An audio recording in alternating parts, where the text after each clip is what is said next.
What's up, everybody? Come all to the Bingetown TV slot of the 4th annual Geekscape holiday Livestream-Tacular for big brothers and big sisters of Central and Northern New Jersey.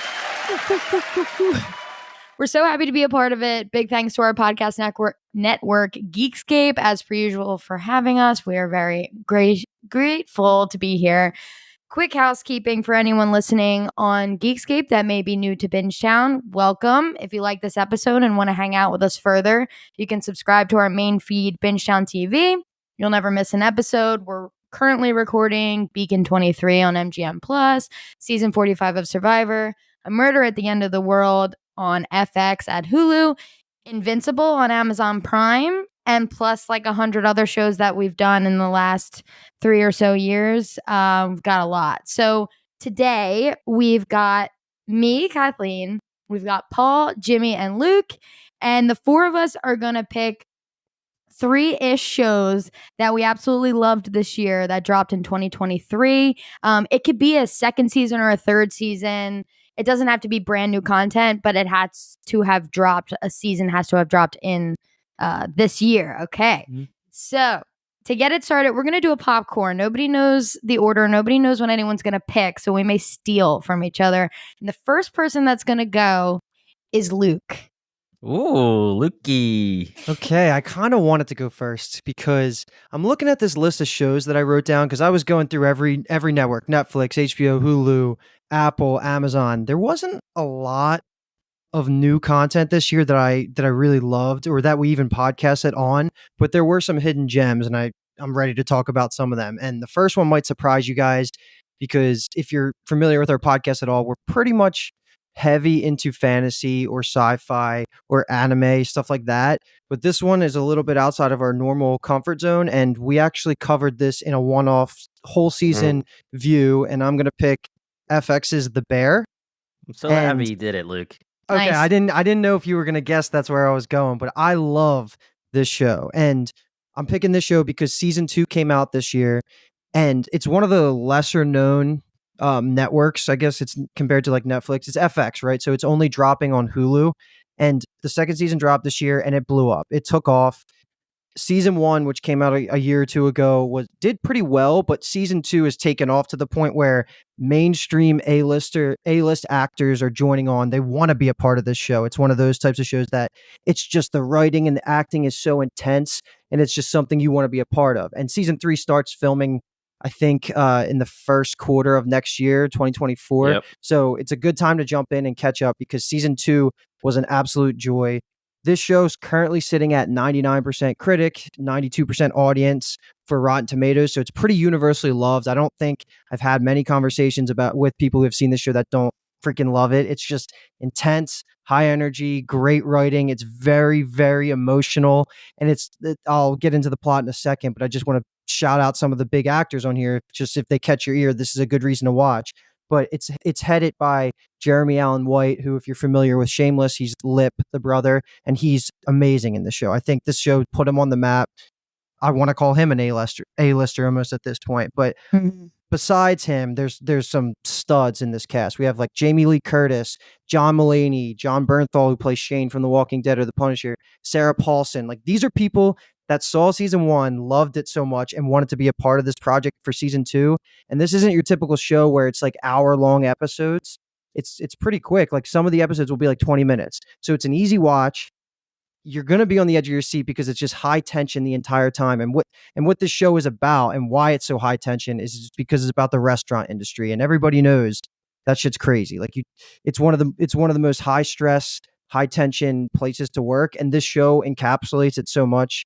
And being somebody that never worked in the industry, this was like my only real genuine glimpse into what kind of pressure that they're dealing with on a daily basis. But man, this drama was fantastic. You get so attached to these characters. And I think that this show could be like a solid 4 or 5 seasons, depending on how long they want to make it. But right now, like, search The Bear on any social media and you're just going to see praise and praise and praise. It was one of my favorite watches this year. And me and 2 other hosts, not on this podcast right now, we did cover the whole season 2 in just one, like, about hour and a half recording. So if you want to look at our Bingetown feed, you could see that recording. It was just 3 of us and it was a great time. We all pretty much gave it a 10 out of 10. So The Bear by Hulu, that's my first recommendation. I'm going to say just remember to take a Xanax before the Christmas episode and you'll be okay for the season. But yeah, great pick. Great season. Yeah, so if you were ever in the food industry, 100% PTSD. This is like so much anxiety watching it, like just a regular episode. And you're saying exactly, it's their daily, like day to day. Me and my girlfriend had to just stop watching at points because we were watching before bed and we're like, our heart rate is way up right now.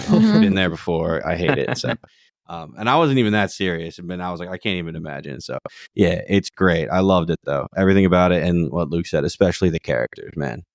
Yeah, I'm glad that you picked this, Luke. As soon as you started the intro, I was so happy because I was actually making my list and I knew I wasn't going to do it because I was hoping that you would, but I didn't want it to slip by and I was going to make sure it was an honorable mention because it has to be talked about for this year, 2023. So I guess we're ready to pass it along and I will give it to Kathleen next. Oh, I wasn't expected to get it because I did the intro. Okay. Between two and which one to start with, I'm just gonna start with the easy one, which is Succession season 4. I had to choose it. It was probably my favorite thing I've watched all year, 100% no doubt. And this may be the last time I get to talk about it on pod and until we do some sort of like Juggernaut show episode. So, Succession, it was 97 critics for season 4 and 87 audience. So I'm more on the critic side. I was up there, Prestige TV, Appointment TV. In season 4, everything was amped up to 1,000. The writers were having an absolute field day with this. I mean, the zingers and everything. To me, they stuck the landing. I'm guessing the 87 from the audience is because of the ending. I'm not sure, but I loved it. So I'm on the 97 field. I miss it so much. I'm gearing up for a rewatch in the new year. So 4 seasons, 10 episodes each. And if anyone hasn't seen this, I'm so jealous. And yes, Jimmy, geez. Can't wait. It's basically just the quick gist, which honestly, the gist sounds boring. So it's the Roy family and their like media entertainment company, basically Amazon, but if it was even bigger almost, which sounds crazy. Biggest in the world. These are the richest people in the world. They're just awful people. Logan Roy is the top dog. He created the company and then his kids.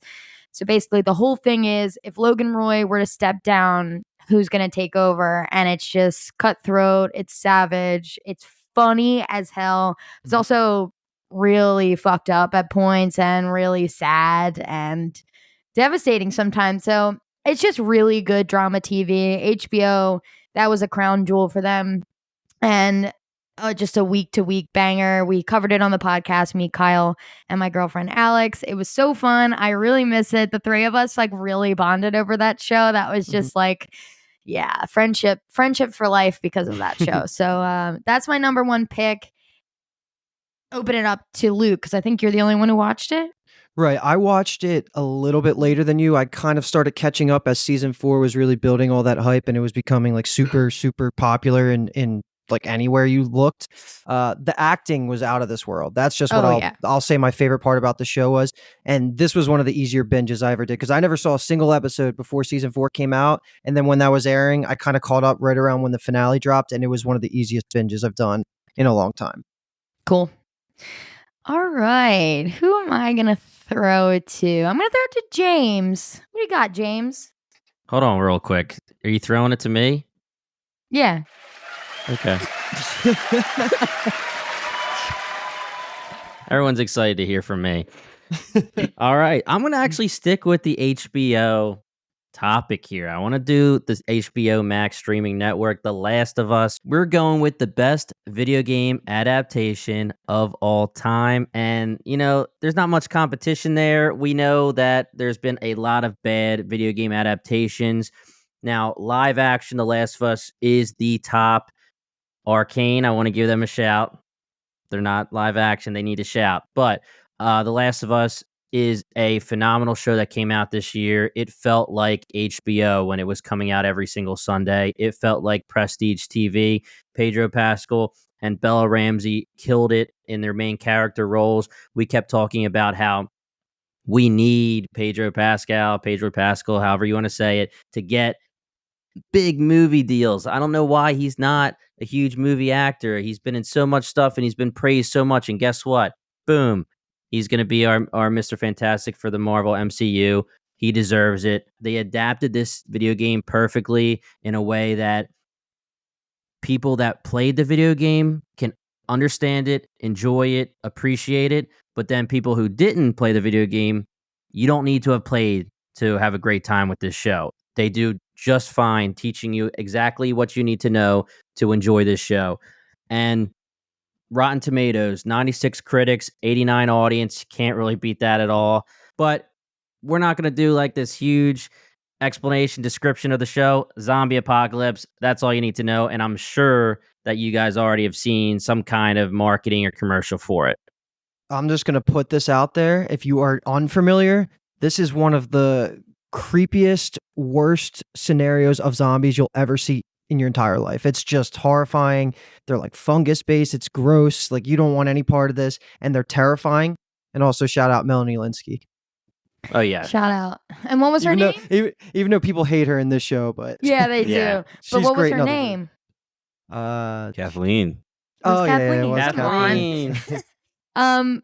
Yeah, all I want to say about The Last of Us is the episode 3 was one of the standalone best episodes in just Ever. recent memory. Not even talking 2023, just recent memory. Ron Swanson? Yes.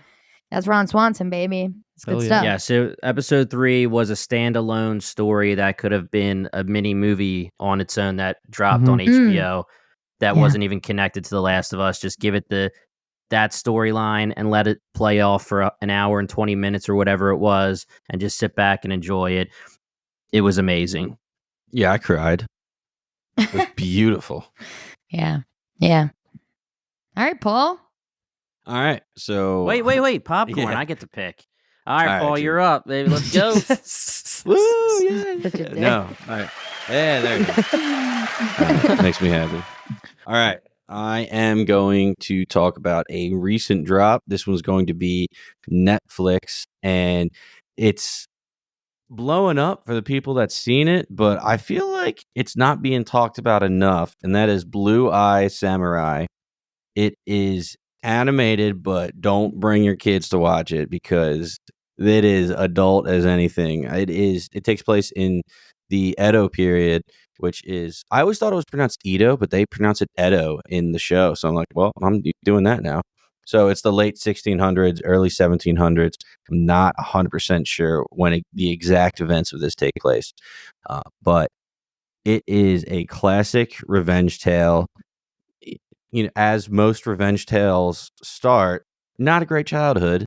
Not going too much into it, but it is not hiding anything at all. It shows everything.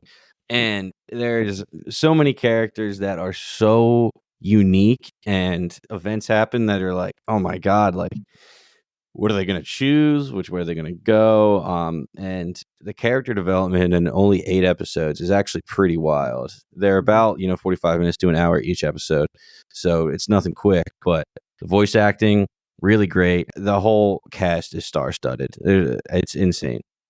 2 questions for you. Is it, so it's dubbed, right? Yes, it is. Okay. I actually don't know if it was originally produced as English or Right. Japanese, but I listened to it in English, and the voice acting was really good. It wasn't the best I've ever heard, but it was really good. And did they queue it up for a season 2, or is this going to be a standalone season, you think? Okay, so they queued it up for a season 2, and I would say that is my biggest criticism of the show, actually, is because I don't want to ruin too much, but the finale is very good, but they queued it up so much for a season 2 that it's like it can't be a season 1. Like if it got canceled and it didn't get renewed, which I don't know if it got renewed, to be honest. I didn't hear any news. Still very early, but I wouldn't put it in my top single seasons of all time due to the fact that the finale. It's open-ended. It's There's almost, a chance that it's like we know Midnight Netflix. Club. We all know how Netflix works here. Yeah. Yeah. So, Yeah.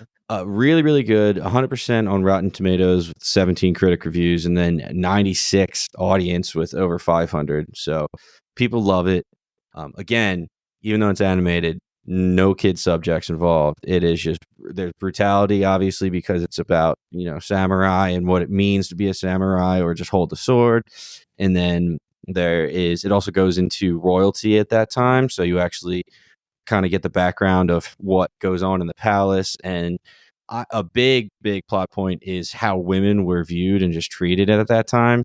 And it is just crazy. It's so entertaining.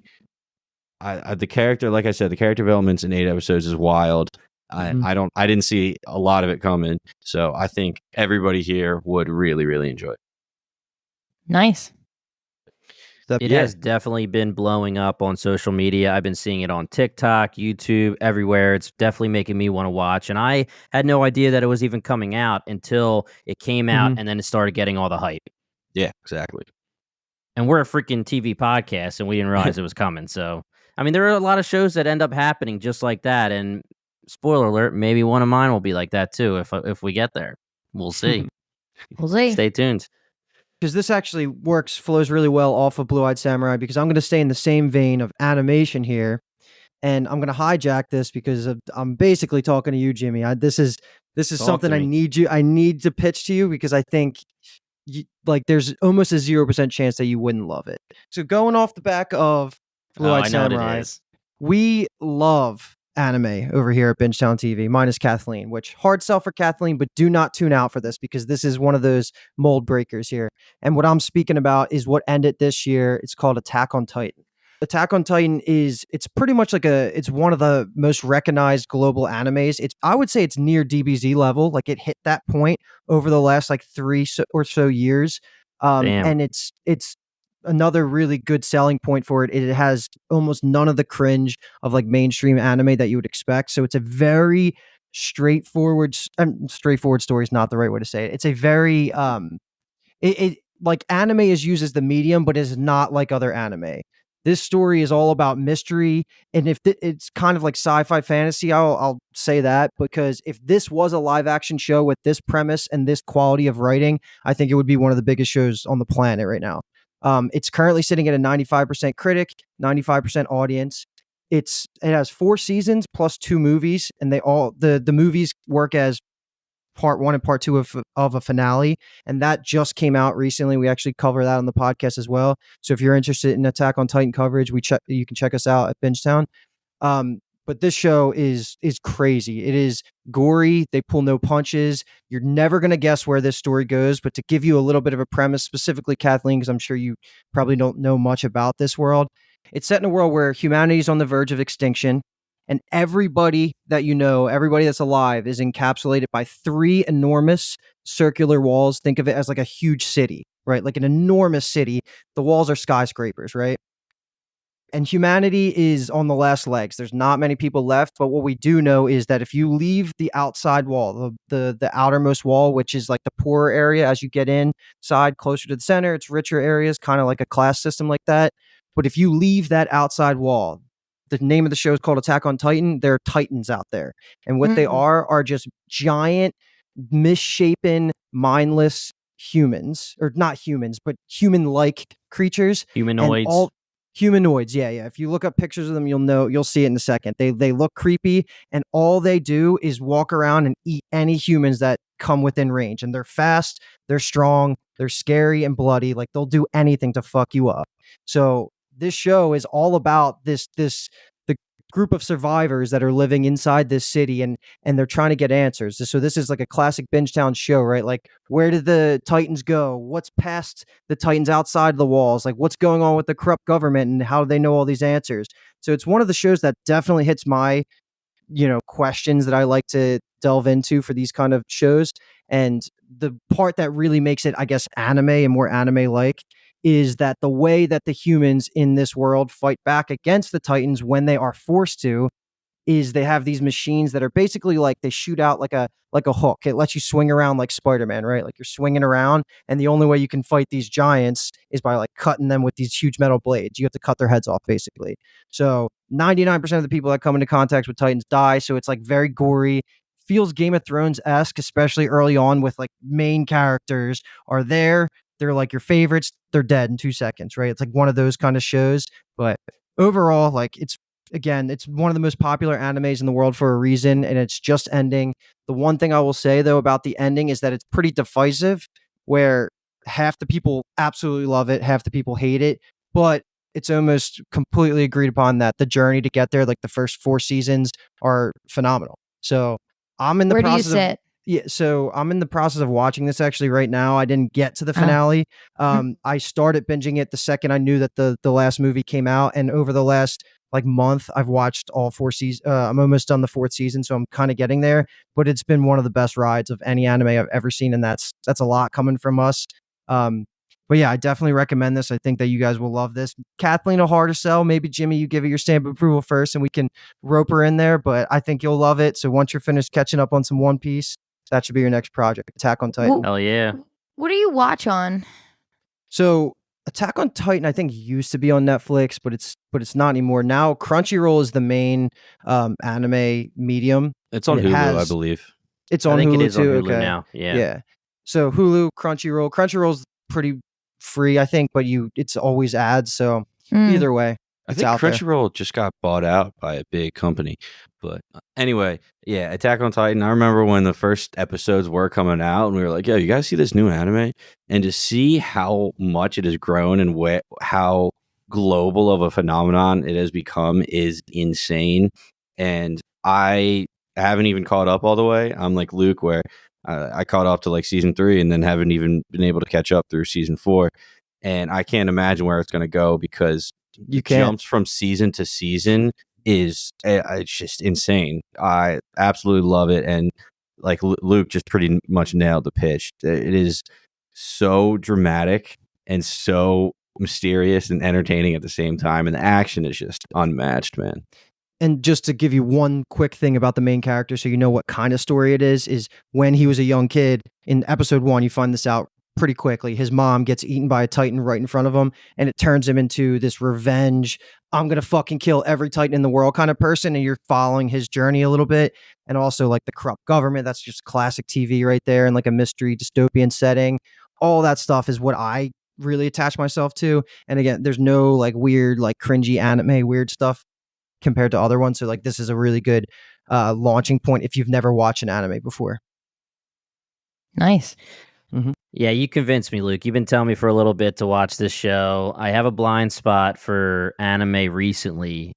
Death Note was big for me to finally watch that, and I'm excited to jump in on Attack on Titan when it's time. It's almost time, I think. I have some other things I need to catch up on. Succession's definitely one of them, too. So, yeah, it's on the list, 100%. I can't wait. Good stuff.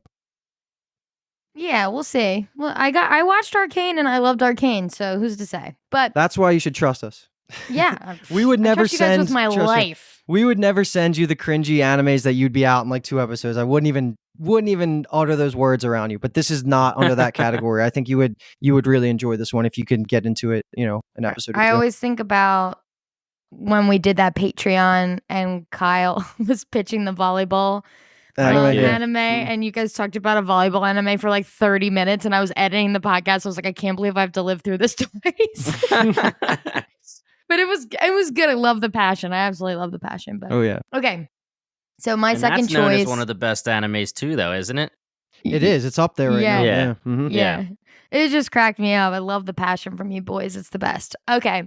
So my second choice is Shrinking on Apple TV. Ooh, No I like it. way. That's what I was Sorry, gonna do. Paul. That was going to be my first choice, but I gave it to Succession only because that was my absolute favorite of the year. Shrinking was an amazing, pleasant surprise. I saw people watching it. I'm not like... I know this isn't a sitcom. It's like a 30-minute type episode. Maybe the first one is longer, but 10 episodes, really quick.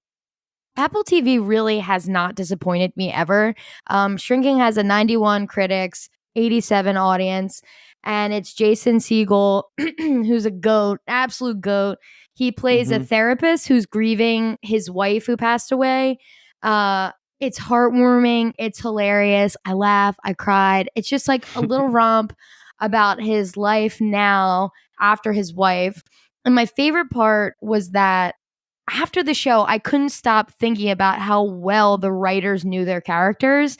They were so lived in, and there's 7 characters. It's him is one, his 2 coworkers played by Jessica Williams and Harrison Ford, which is just phenomenal. Jessica Williams playing his coworker is so funny. So is Harrison Ford. He has a neighbor, a daughter, a patient, and a best friend, and all 7 of them are so fleshed out, so perfect. Just I was so pleasantly surprised, and I can't stop pitching the show enough. I was like the easiest watch of the year for me, and by the end, I was just like happy, crying, and it was picked up for a season 2, or else I would have pitched that on our single season episode we did on our What to Watch Next feed. But yeah, Shrinking, Apple TV. You won't be disappointed. It's so good. Jason Segel is a classic, man. He's an instant classic. So Paul, I'll hand it to you since I stole that. Apparently, I didn't think I was going to be stealing that from anybody. Oh, that was in my back pocket. I was like, oh, no one's going to pick this. I think Kathleen's seen it, but she won't pick it. I'm glad that you actually picked it because you explained that way better than I could. You could honestly feel how excited you were talking about it and all the characters. Yeah. So, and you didn't even mention the Rotten Tomato score, which is insane, 91% critics. I did. You did? No, okay. She started with it. I'm insane because I was still I was flabbergasted that she stole it. All right. Well, okay, let me rephrase that. Since you brought up the Rotten Tomato score, 91%, just it doesn't disappoint. I absolutely loved it, and it made me laugh out loud. Like, not a whole lot of shows do that lately, but it had its moments that were sad, but they were more like happy sad, kind of what you're talking about. But my God, I cracked up. Is it unfiltered like Jason Segel, like F-bombs, whatever he wants? Oh, yeah. Oh, that's great. Paul, let me ask you this that's the question. biggest thing about How I Met Your Mother. Would have taken it to the next level. Yeah. Totally. That's what I was going to say. Paul, would you agree when I say that it's Marshall Erickson R-rated? Because it's the same, like, kind of character, the same like teddy bear, heartwarming kind of guy, but he's also being Marshall if he was allowed to curse in How I Met Your Mother, and it's hilarious. Yeah. Oh no, he's phenomenal. It reminds me a lot of his character in Forgetting Sarah Marshall, because he is the same like lovable dude. He's typecast? Is that what you're saying, dude? Yeah. He's no. He does the vampire thing too in this, doesn't he? Similar. Yeah. Exactly. So, which version of his character would win in a fight? How I Met Your Mother, Forgetting Sarah Marshall, or Shrinking? Oh, well, we know How I Met Your Mother. We know what he can do. All aboard the murder train. It's got to be him. All right, cool. So, all right, me. Luke, it seems like you're the only one who didn't watch, so that's on your list. And James, hit it. All right, Paul. I don't know. Am I going to steal another one from you? I'm going with. Yeah. I'm good. All right. I'm stealing. Maybe. Amazon Prime's Gen V. I have to do it. I had a blast with this show. This spinoff from The Boys could have easily been just like hone it in. We'll make it funny. We'll make it nothing. And we're going to make some money off of it. I didn't have high expectations for it. And it was up there in quality with The Boys. And maybe you guys don't agree. And when I say you guys, I mean the listeners, but us at Bingetown had The Boys at like top 5, top 10 of all time, and Gen V stuck it with that quality. Now, obviously, we're not going to put Gen V in the top 5, top 10 without giving it more seasons, but this first season was phenomenal. You care about all these characters. Maybe a little hot take here. Maybe. I think I care more, and when I say care, I mean root for as protagonists are Gen V homies than the boys, the actual boys. Now, I'm not saying you got a boo sound on there. Boo. Yeah, I know. It might be a hot take. I'm not saying that the boys aren't cooler. I'm not saying that they're not I'm not comparing acting or anything, but I just feel like as soups that are quote unquote good guys, I was rooting for them, and I felt like I was rooting for them more. It was a different feeling. I thought that they wrote those characters very well. Rotten Tomatoes for Gen V was a little bit weird, 97% for critics and 76% for audience. I'm a little not shocked, but it is definitely weird to me. I'm thinking that there is a shocking amount of people that watch Gen V without watching The Boys. I have seen that all over social media, which is crazy to me. You have to watch The Boys. They perfectly created this show to bleed into season 4 of The Boys. Season 3, Gen V, season 4, and then it'll go back to Gen V season 2. It's the perfect example of how you can make a spinoff, keep your universe going. I can't see how they don't just utilize this universe for as long as they want and keep hitting home runs. So Gen V, I'm sorry I had to throw that hot take. Maybe we'll have to talk about that at another time, but that's my pick. Love a good hot take. Quick question. Remind me of The Boys' is it 4th and final season? 5th season is final. 5th season is final. Okay. They're going to go 5, yeah. My only take on Gen V, because I'm so sorry. I did not listen to our coverage. I was like late on watching Gen V. I think, Jimmy, where you say you're like rooting, my take was they did an insane job of, you're not rooting for the soups in The Boys. The soups are the bad guys in The Boys, but in this show, the soups are the good guys. Well, I'm obsessed with the main character. So it's actually kind of a conundrum they created. It's still the soups versus non-soups, but in this case, it's a total point of case of POV, right? We're in the POV, we're in Marie. It's Marie, right? That's her name? Yep. We're in Marie's POV and she's a soup and we're like, fuck yeah, she's a good soup. We love this girl. Let's go. Whereas when you're like looking at Huey, you're like, yeah. Must avenge. That's what I mean. I mean, listen, Butcher, Kimiko, Starlight. Oh, yeah. I'm rooting for them, and they are my favorite characters from The Boys. Yeah. But when I think of especially Emma, Marie, Jordan Lee, all of them together, it just was refreshing to have a team of soups that were on the pure side. All 3 of them, not giving any spoilers for anything else, but all 3 of them and Andre, were purely trying to do the right thing at most times. Yeah. Yeah. Watch Gen V. Yeah. You were talking about and quality. Now I'm going to pass it to Paul. No, I want to Real react quick. to. So wait, real quick on Gen V. You were talking about the quality of the show doesn't drop from The Boys. They could literally pull like Game of Thrones, where they have like 2 different storylines that don't interact that episode, but they just cut to it back and forth, and it would probably work. Obviously, with the timing, with their script right now, they couldn't do it, but it doesn't skip a beat. Exactly what you were saying. It's amazing.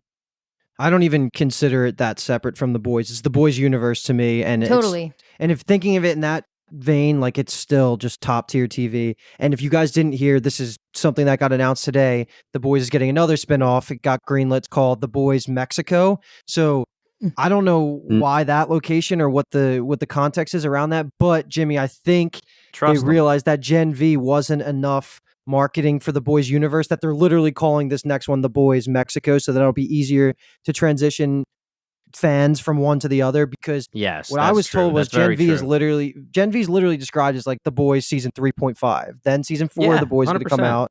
Then it's going to be Gen V season 2 or The Boys season 4.5. Then the finale at 5. So I don't know when The Boys Mexico's in there, but this is one of my favorite.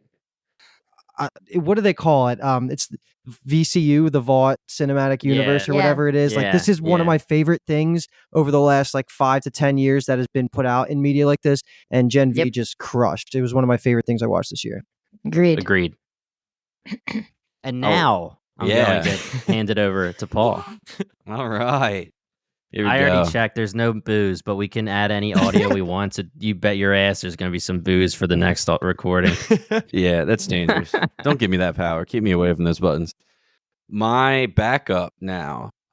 This is one of the biggest shows in the world, so I don't even need to pitch it that much. But Ted Lasso season 3 came out this year. Oh. Nice. March. Okay. It came out in March, and I'm a little confused about the reviews because it was 82% critic, 77% audience, with over 1,000 reviews in the audience.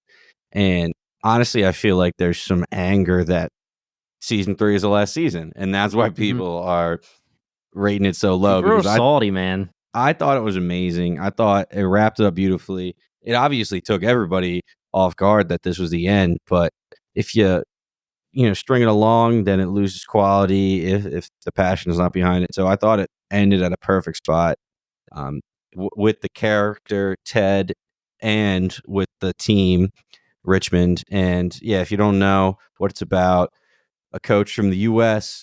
who is all about good vibes, a successful high school football coach, goes over to England to be the head coach of a Premier League soccer, aka football team, and he's a big joke. Nobody takes him seriously. Players don't even take him seriously, but over time he wins everybody over. He's just the nicest guy in the world, and you walk away feeling good every time. I mean, it's some, I don't want to say bad stuff, but some dark stuff. There's like unpleasant storylines, but it's still good story behind it. So it's not just like la-di-da the whole time. And I don't know. There's not a whole lot to say. I think you guys listening all have seen an ad for it somewhere, or at least heard somebody talking about it, because it blew up season 2 and then especially season 3. So loved it. I still sing some of the chants in my head whenever I'm playing FIFA Pro Clubs now and stuff like that. And I see, Jamie Tart characters all in FIFA that people create. So it definitely has a huge impact. I saw a lot of critiques on Ted Lasso season 3, so I'm not surprised by the 77 for the audience. I think, was it writing or like plot?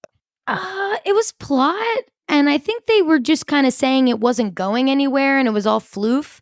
But that's why you go watch Ted Lasso. I mean, I think it started stronger than it ended for sure, but you go to Ted Lasso to feel great. Like Paul said, you go to smile. You don't go for a Shakespearean play. Just relax and enjoy it. What the fuck?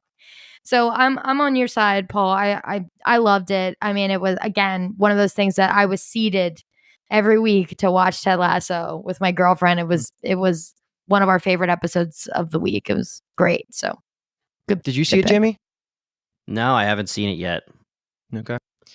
It was another one of those shows that, because it was Apple TV when it first came out, it was pre-Severance and all of that, when I didn't get Apple TV yet, and I've been following Severance, Silo, all those newer shows coming out, and I haven't gone back into the catalog yet. But Ted Lasso, again, I have a long list.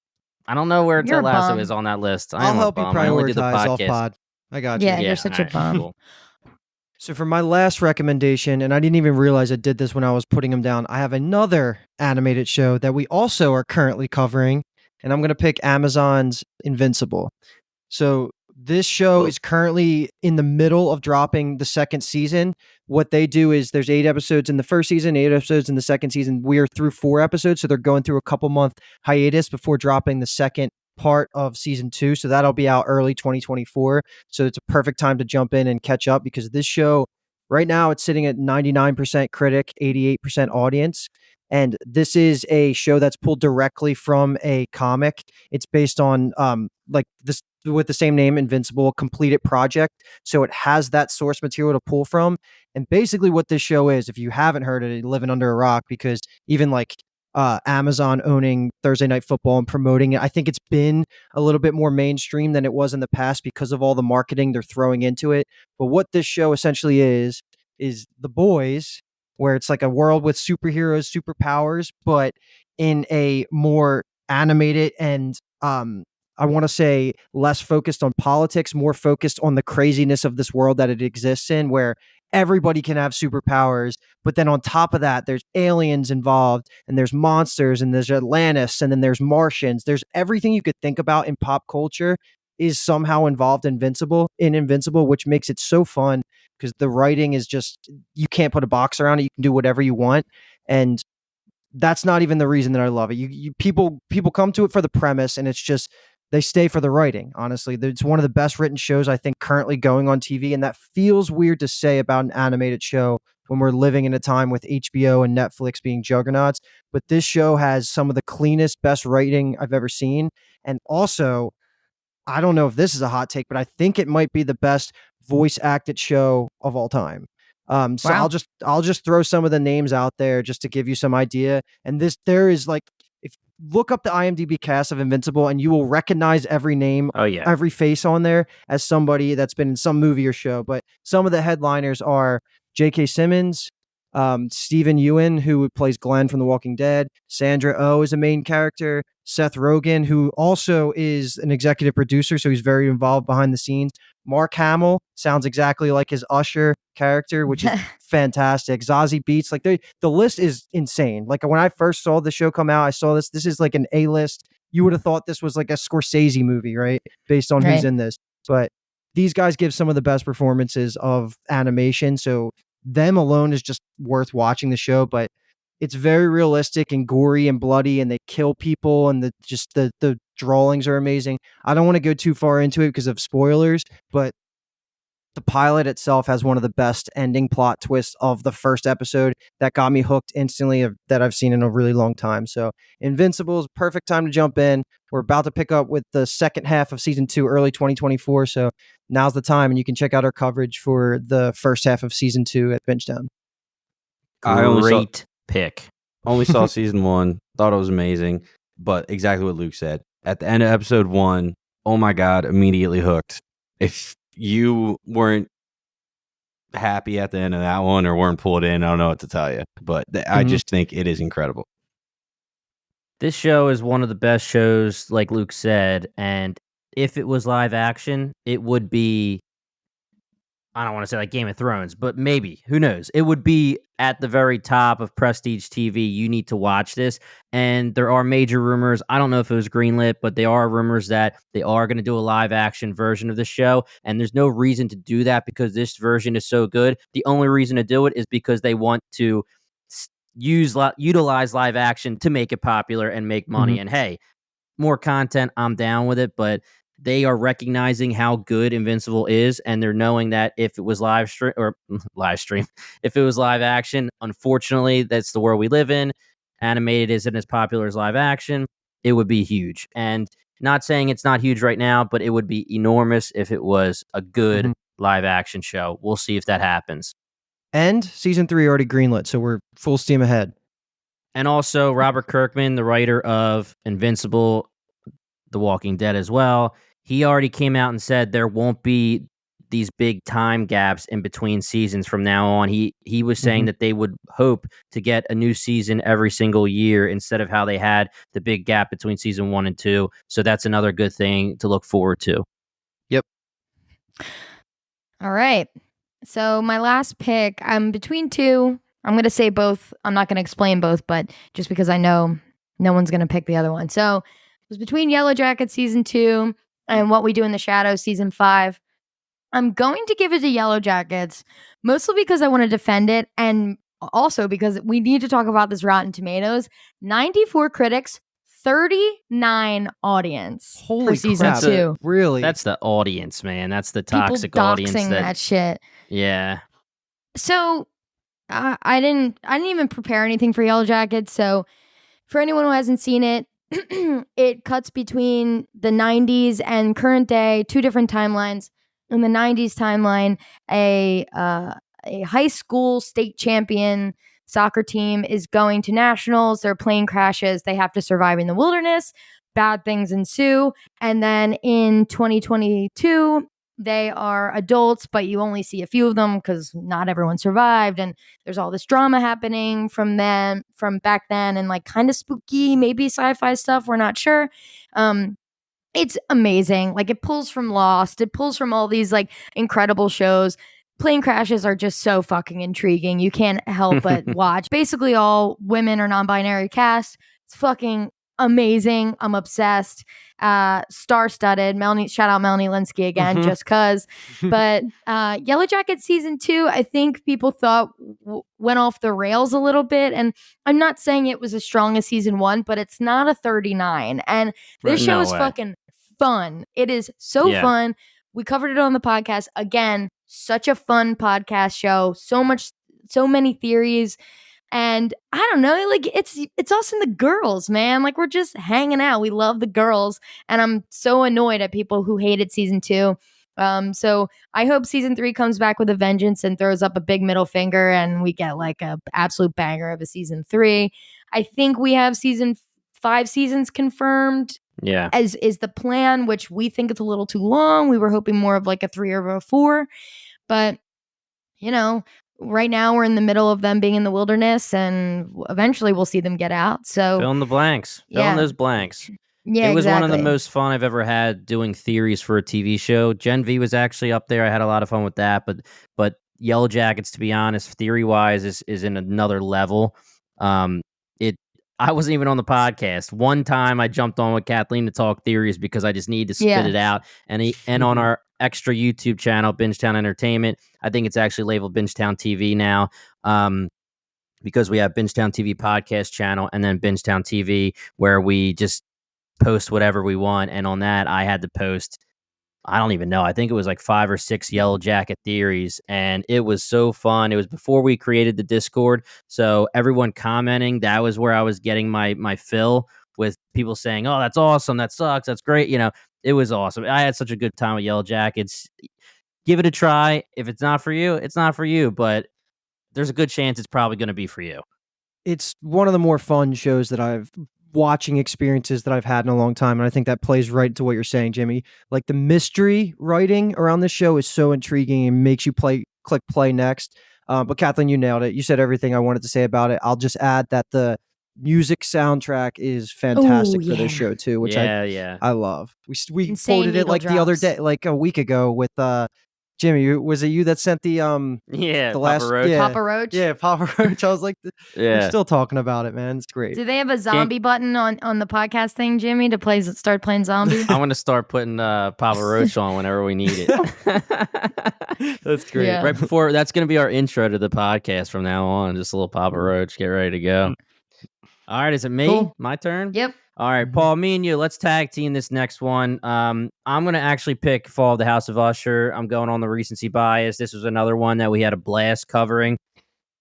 I'll just throw a straight up description from online for you guys. I don't want to try to describe too much. I don't want to spoil anything, but basically siblings Roderick and Madeline Usher have built a pharmaceutical company into an empire of wealth, privilege, and power. However, secrets come to light when the heirs to the Usher family start dying. Okay, there's the subject matter, but Mike Flanagan, he has been on an unprecedented run that unfortunately is over because he is gone from Netflix. He's moved on to Amazon. Netflix, big loss. Amazon, big thumbs up. He had 4 out of 5 series in a row that wasn't sequels. It was all straight up original stories that he created. They were based off other work, but they were his stories. 4 out of 5, nailed them all. And this is the last one that he did this year, Fall of the House of Usher. Personally, I have it as my number 2 out of his 5. Haunting of Hill House is number 1. Fall of the House of Usher is number 2. If anybody's a fan of Mike Flanagan, you know the deal. He is technically horror, and yes, there's jump scares and there's certain goriness to it, but he's always about the writing, the characters, the acting in this show. My gosh, Luke already brought up Mark Hamill. We already know how good of a voice actor Mark Hamill is from The Joker and other stuff he's done. Well, he uses voice acting along with his actual great acting and creates an awesome character. Bruce Greenwood as the big dog, Roddy Usher. He is another amazing actor for this show. And we talked about on the podcast the fact that he had to be rewritten and rebrought in post-production after the original actor left. Unbelievable. Rotten Tomatoes 90 for the audience, 80 for the critics. So that's a pretty damn good score. Guys, just check it out. I mean, go on Netflix, watch all of Mike Flanagan stuff if you can. You don't need to watch Midnight Club because unfortunately that was canceled. But Mike Flanagan's such a cool dude that he gave us the ending anyway, and we even potted on what he was going to make the ending. But listen, this show was awesome. Paul, if you want to jump in or just move to your next one, whatever you want, it's up to you. I'll just say that we did a Mike Flanagan character draft, and a lot of characters from Fall of the House of Usher went first.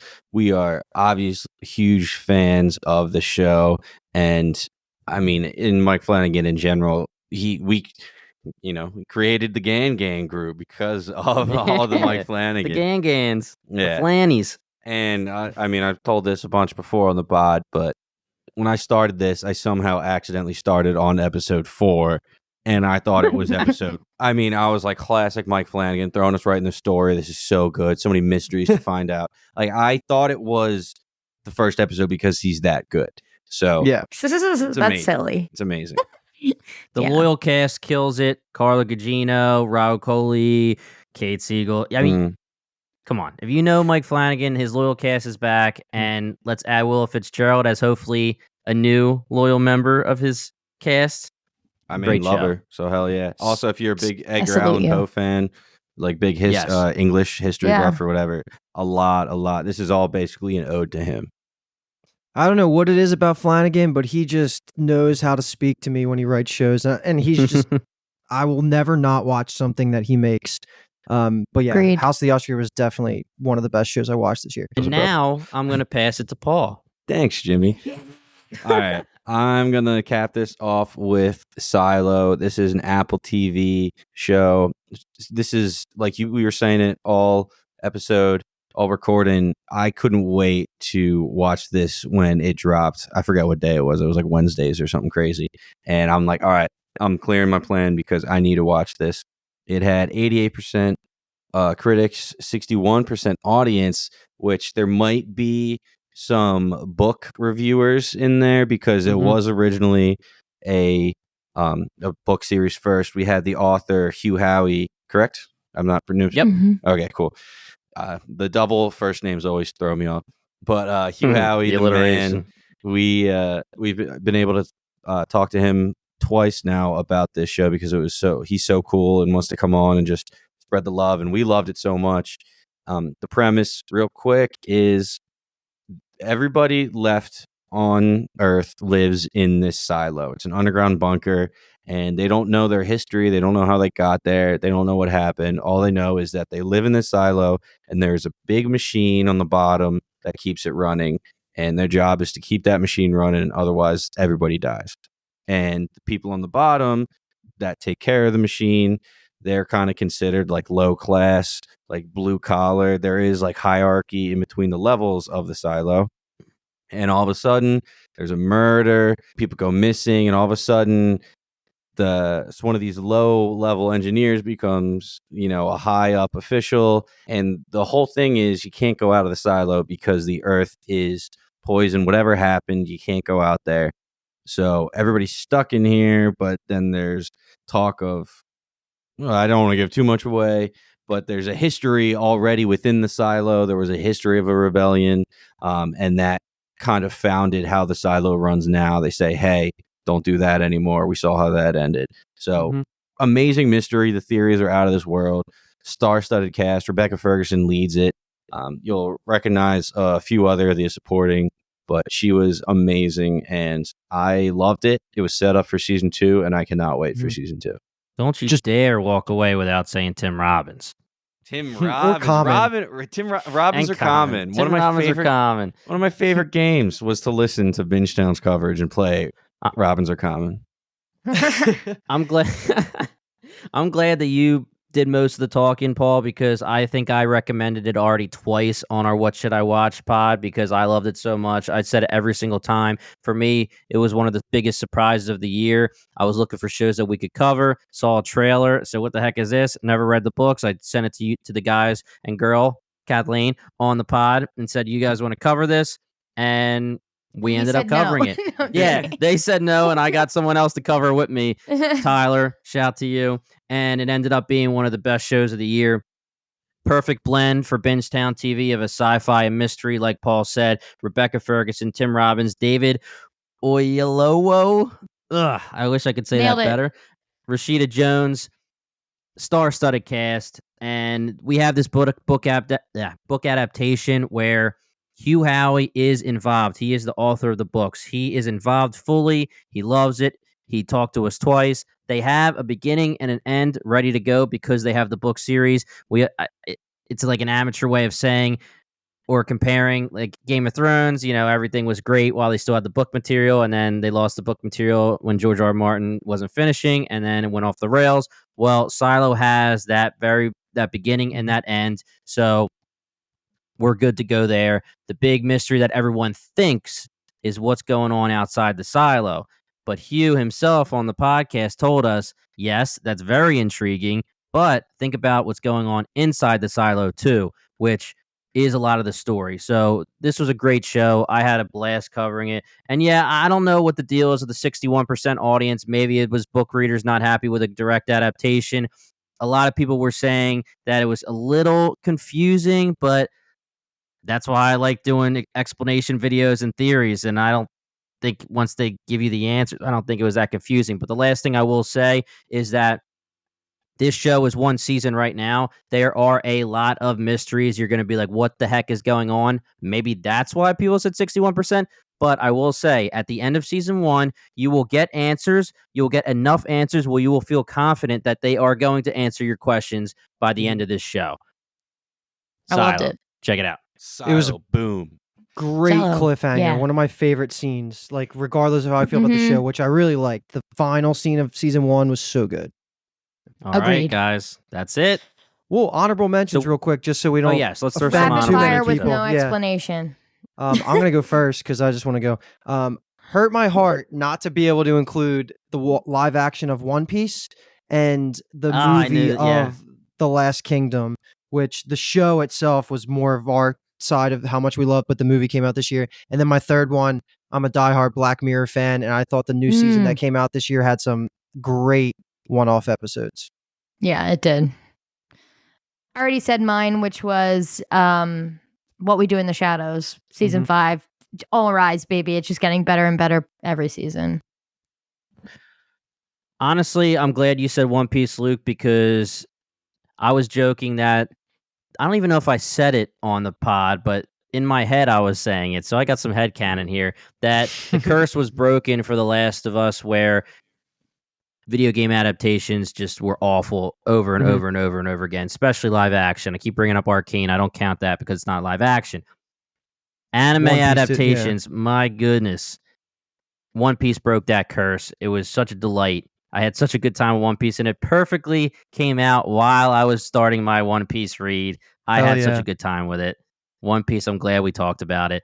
I don't really have any other honorable mentions. I want to bring up Loki. I didn't even get a chance to watch it, but I just want to bring it up because so many people were having so much fun with it and thought it was amazing after how the MCU has been not good lately. So I'm laughing at you giving that an honorable mention and you didn't watch it.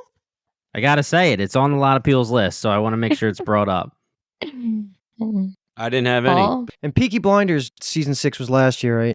Yes. Oh my God, that would have been on the list. Yeah, because if That it was wasn't, excellent. exactly. But That was a great list. So thanks for joining us at the 4th annual Geekscape Holiday Livestream-Tacular for Big Brothers and Big Sisters of Central and Northern New Jersey. I wish I had it queued up. Yeah. oh my God, she And it's queued not your loading. queue up so much right there. What the hell? It's not loading. It was long enough.